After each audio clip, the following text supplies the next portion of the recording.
Պրոբլեմ կա, բայց ով կստարկես գյուղը 10 տունը ասֆալտապատում չեն անում։ Գազ չունենք, ջուր ունենք։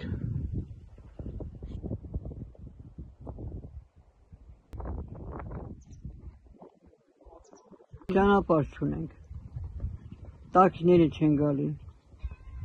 Առևտրանային ոչ մի կետ չունենք, որ դպրոցնենք, ոչ մի բան։ Տունը սաղ քոչել են ստիպած։ Մենք էլ մի կերպ ապրում ենք էլի։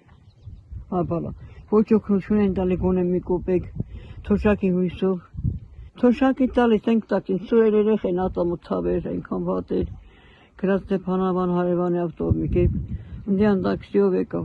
Մի ատամը հանելուն 5000 ռուբլի տվեց։ Իներս մտնելը բժշկի մոտ 5000 ռուբլի է, գիտես։ Ամեն ինչի, ինչ ասեմ, դուք չգիտեք մտամ ինչ վիճակա։ Ոչ մի բան։ Ստոր մի ճաշացու չունեի, մի կտոր հաց չունեի, չկարացի հաց տխեմ։ 88 տարեկան եմ։ Ոչ մի օգնություն, ոչ մի բան։